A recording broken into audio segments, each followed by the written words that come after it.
Hello guys, welcome to my channel. నేనైతే చాలా కొత్త యూట్యూబర్, సో మీరు దయచేసి నాకు సపోర్ట్ చేయాలని కోరుకుంటున్నాం.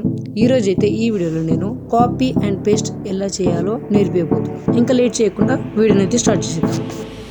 ఫస్ట్ అయితే మీరు దిస్పీసీ అనే యాప్ ఉంటుంది, ఆ యాప్ని అయితే ఓపెన్ చేయండి. అది ఓపెన్ చేసిన తర్వాత మీకు కాపీ లేదా కట్ చేయాల్సిన థింగ్ ఎక్కడుందో దాన్ని సెలెక్ట్ చేసుకోండి. దాన్ని రైట్ క్లిక్ చేసి కాపీ చేయండి. కాపీ లేదా కట్ మీకు కావాల్సింది చేసుకోండి. ఒకవేళ మీకు మల్టిపుల్ ఫైల్స్ చేయాలంటే కీబోర్డ్ మీద ఉన్న కంట్రోల్ని క్లిక్ చేసి మీకు కావాల్సిన ఫైల్స్ అని లెఫ్ట్ క్లిక్ చేసుకుంటూ వెళ్ళిపోవడం. దాని తర్వాత ఏదో ఒక సెలెక్ట్ చేసిన దాని మీద రైట్ క్లిక్ చేసేసి కాపీ చేసుకోవచ్చు. అండ్ మీకైతే కావాల్సినవి అయితే నేనైతే నాకు పిఎన్జీ అయితే ఉన్న ఫైల్ని అయితే కాపీ చేసుకుంటాను.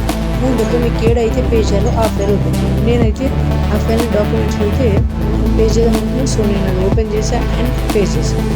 దీనికి షార్ట్ కట్స్ అయితే Ctrl+C అయితే కాపీ అండ్ Ctrl+V అయితే పేస్ట్. అండ్ ఇలా చూసారు కదా, అదైతే ఫోటో మనం పే చేసాం.